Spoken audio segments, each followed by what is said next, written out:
So, with more and more movies being released day and date, both theatrically and digitally, it feels like a pretty exciting time to be alive, right?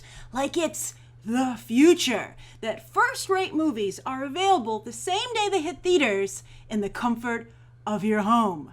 But then you go and watch a movie like Cooties and you realize that a digital day and date release is still a pretty bad sign. And I think this is something that Netflix is going to have to work very hard to counteract, to remove this stigma from the digital day and date release strategy. Because if people get burned too many times, I don't know if they're going to give these Netflix movies a shot. And I have to say, I got burned pretty darn bad by Cooties. Perhaps the worst burn of all is that it ruined chicken nuggets for me. And I loved chicken nuggets. So if you are also a chicken nugget connoisseur, I would recommend that you stay away from this movie because it's not worth it. And you might be like, you know what? I'm gonna just try Cooties, and then I can monitor myself and just walk away at any time. Nope. The opening credit sequence will forever change the way you feel about chicken nuggets, particularly when that little girl bites into a chicken nugget. I was just like, okay, I'm done. No more chicken nuggets for me.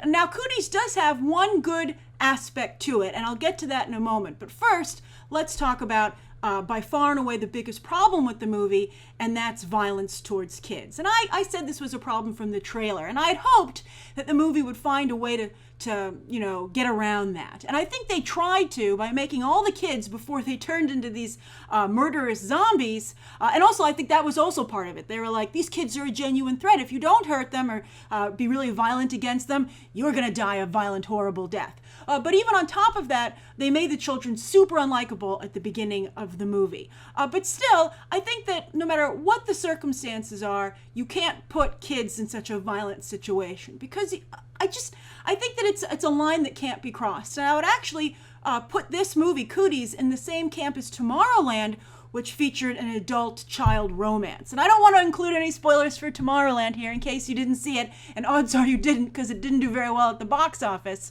But they tried to explain away that romance as well, being like, well, usually this is wrong, but it's okay here because of X, Y, and Z. And they tried to do the same thing in Cooties. And I'm sure right now some of you are typing, Grace, you're ridiculous, you're a prude, you have no respect for fiction, and trying to explore interesting situations. Well, here's the thing.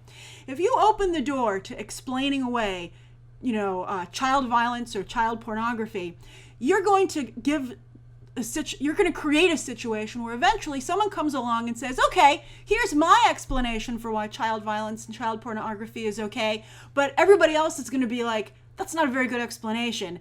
It doesn't hold water. And, do you really want to be, splitting hairs as to what's an okay excuse for child pornography or child violence? So that's the big problem with Cooties. Like, for instance, I don't want to give anything away in case you want to watch it, but there is a scene where they decide to set a bunch of children on fire. And you just can't do that. I just think it's a line that can't be crossed.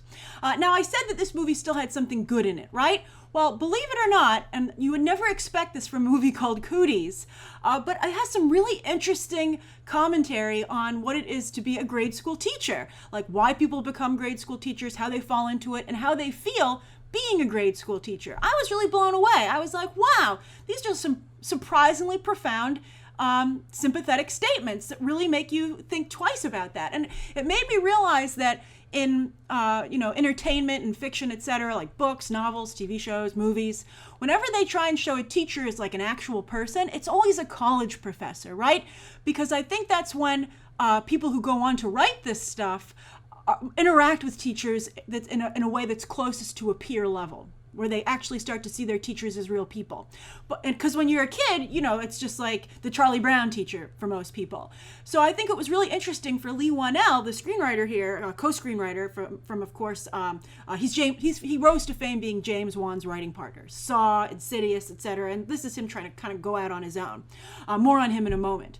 But I think that where this movie really had its strengths was its comments on grade school teachers. And I don't want to give it away, but these conversations mostly happen around the end of the second act, beginning of the third act, and they come from Elijah Wood and Rainn Wilson. And I thought they were two really great comments that were so strong that if I were Leigh Whannel's agent, or even a producer, I would say, hey, you know what? I think that you should consider writing a cable TV show about teachers with no horror in it and no genre-y aspects. I mean, I know that's a crutch a little bit sometimes, but I think your writing is strong enough that you don't need that, and I would be really interested in seeing a show like this. So I really like that aspect of the movie quite a bit.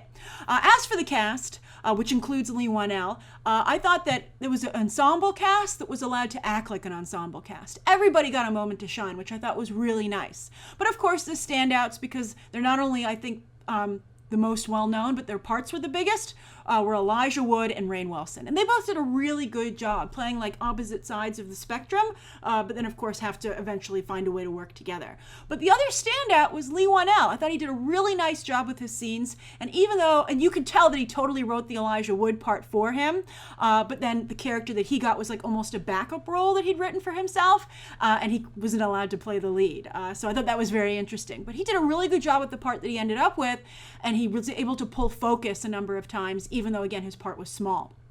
So, also, I have to admit, in summary, I did laugh out loud several times during the movie. Oh, and by the way, I couldn't believe it, but once again, like one of the first people to die was a black teacher who had never shown up until it was time for him to die. And I was like, really? Is this where the movie's going? And the movie tried to be meta, I felt sometimes, like with that, and also the fact that it didn't have an ending. They tried to like say they were going to have a sequel. And I was like, do you really think you're going to have a Cooties 2? Because I'm surprised you don't realize this movie is in really bad taste and will never get a wide release.